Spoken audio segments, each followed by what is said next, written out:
Hi friends, Tony DeWitt here, Missouri Appellate Attorney and a guy who likes to make the law make sense on YouTube. Here's what we're discussing today.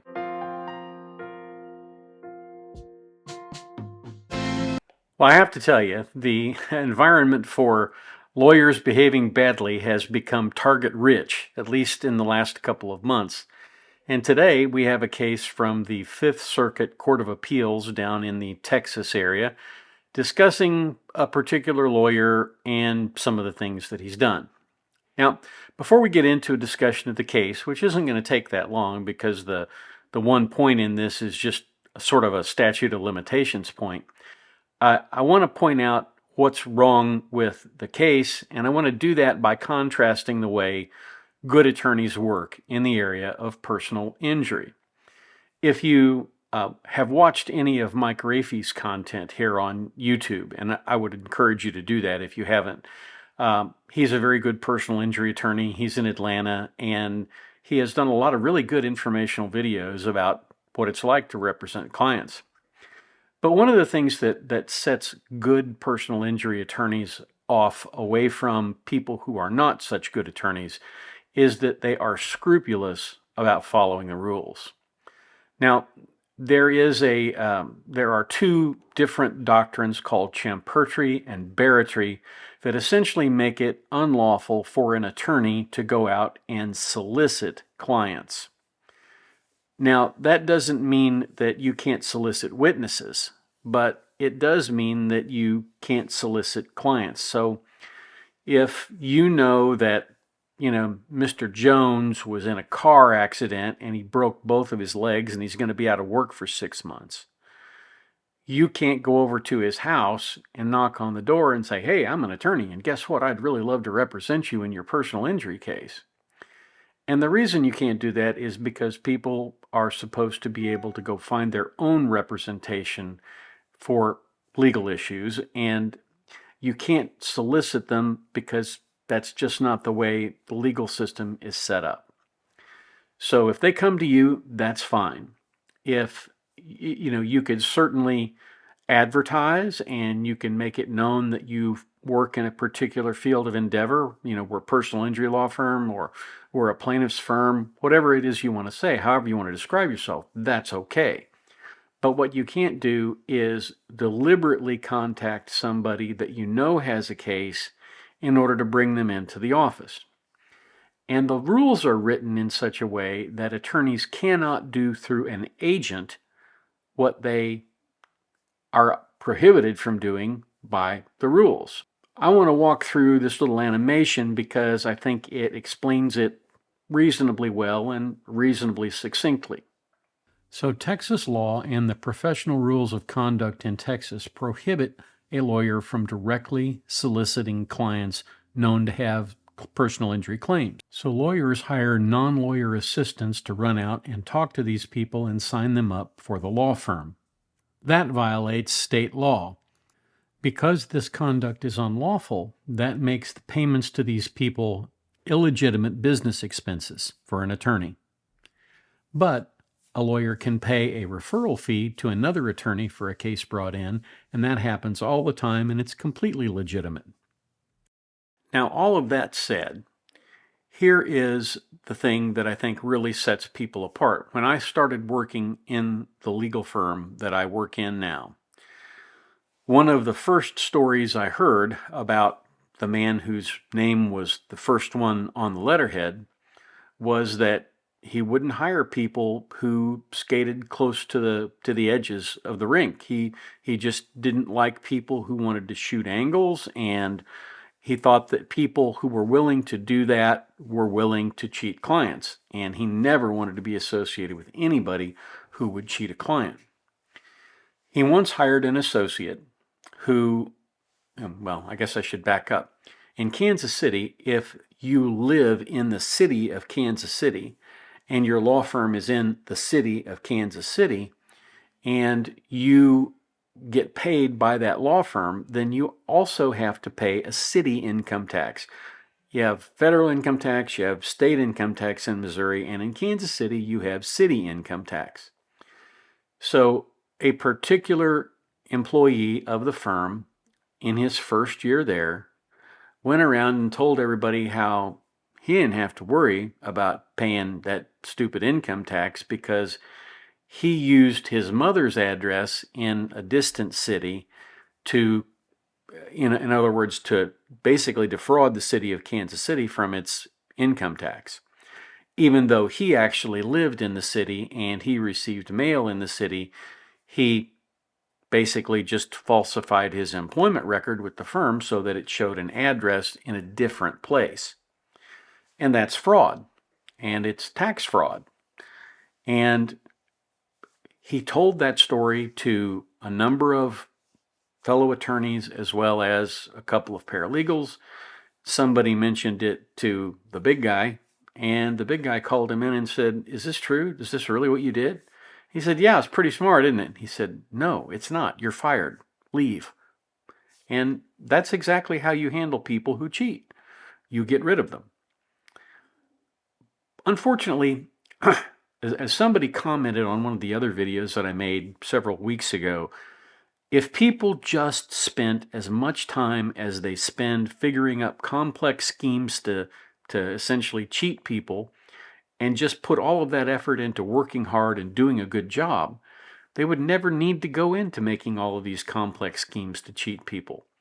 And unfortunately, you would think a personal injury lawyer would understand that better than anybody, because in addition to bringing cases for things like automobile accidents and medical negligence and things like that, we also bring cases for fraud and for deception and things like that, and defamation.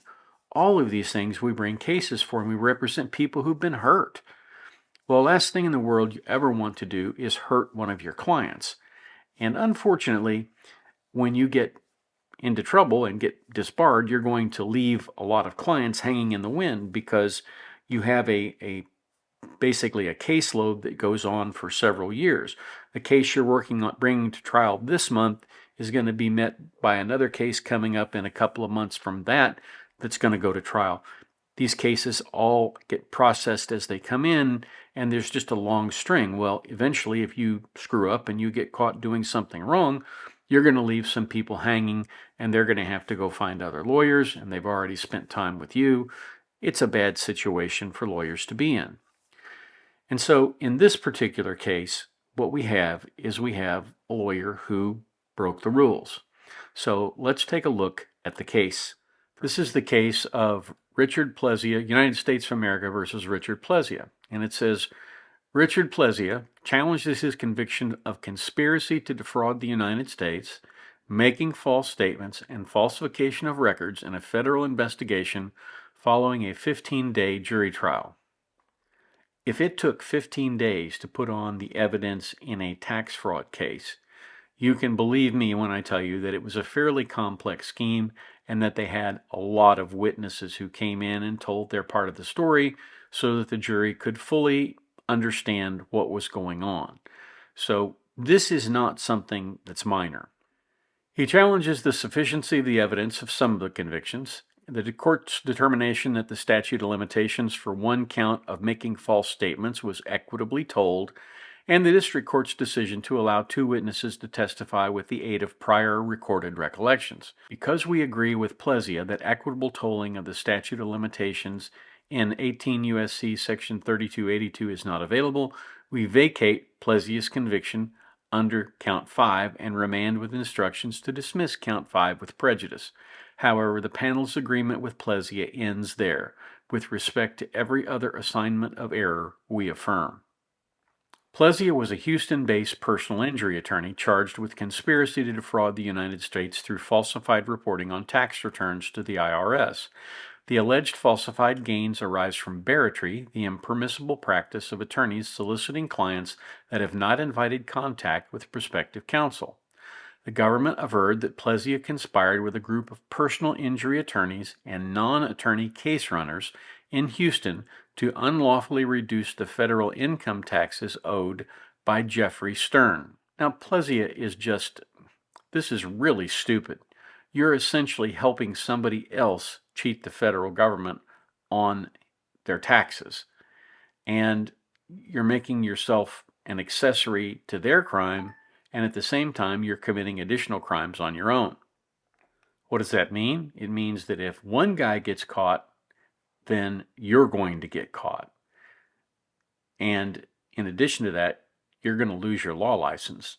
And that is apparently exactly what's happened here. The case runners were alleged to solicit clients for stern in violation of the Texas Penal Code and the Texas disciplinary rules.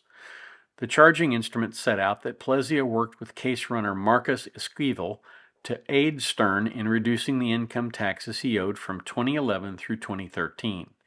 It alleged that Stern funneled illegal payments for soliciting and running cases to Esquivel by writing checks to Plezia, who subsequently wrote corresponding checks out to Esquivel's business entities.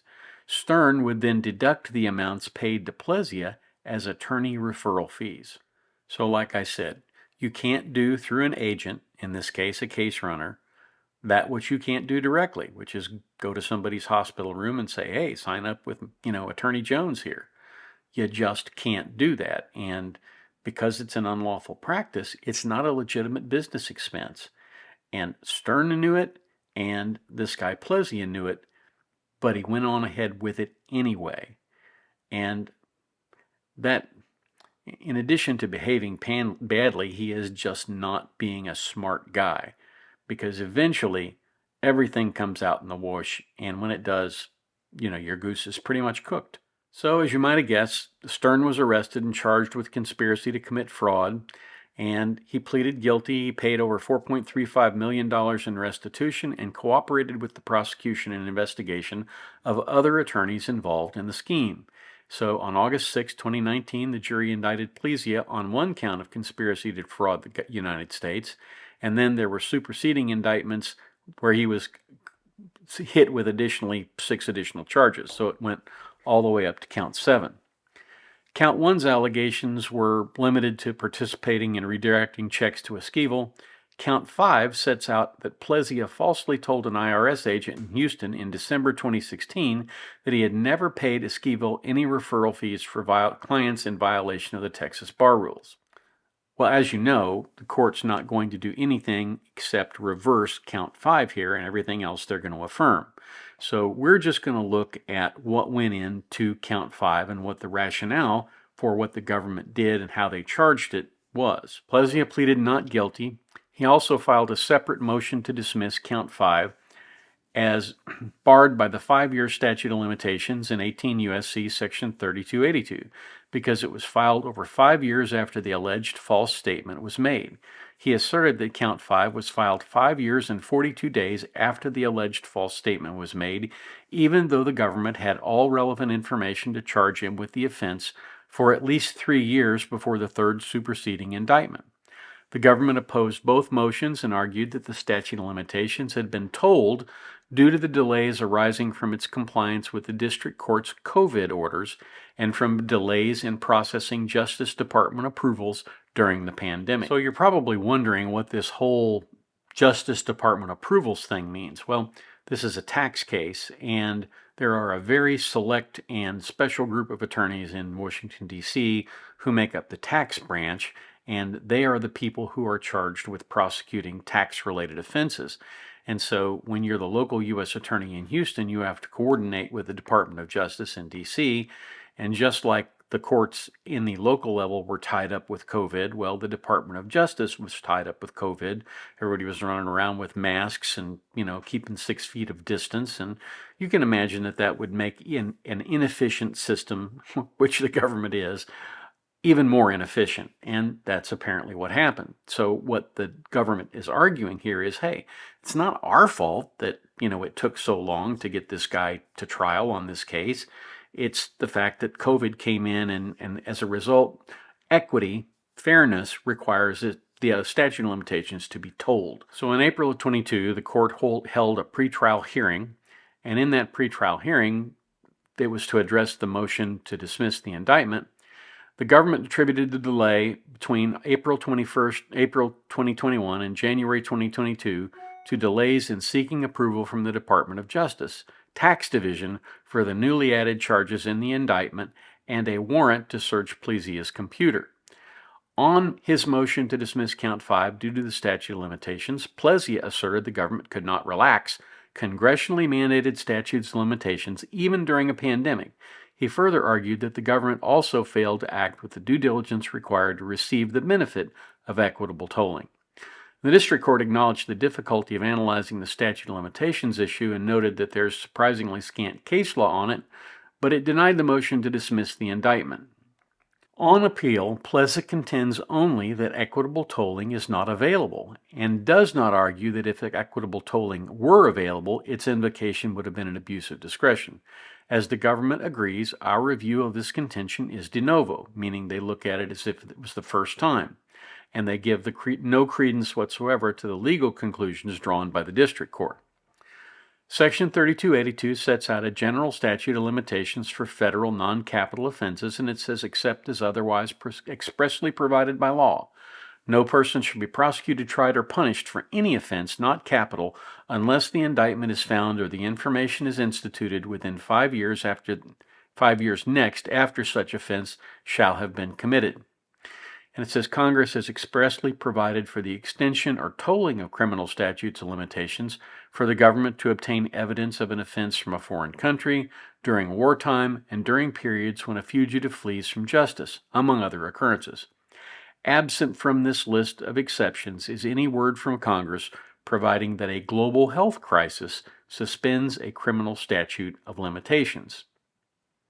And that's the end of the story. Essentially, the court finds that no, he shouldn't have been prosecuted for anything that went past the 5-year statute of limitations, but that was only one count, and on those other counts, it had absolutely no problem affirming the conviction because the evidence was there that this guy used case runners and that he paid case runners and that he helped Stern essentially cheat the government on its taxes. That's what I have for you today.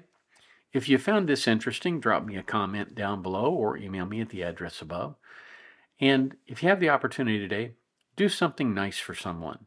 Doesn't have to be a big thing. Maybe just open a door, let somebody go in front of you at the gas station line or at the grocery store. There's lots of ways you can help make other people's life better. And most of it's just being kind and pleasant and being willing to extend common courtesy to other people. Anything you do that makes someone else's life better absolutely makes your life better. Thanks for being here. When you've done something good for somebody, come on back tomorrow. Catch me down here at the beach, and we'll talk about something else, maybe another lawyer behaving badly.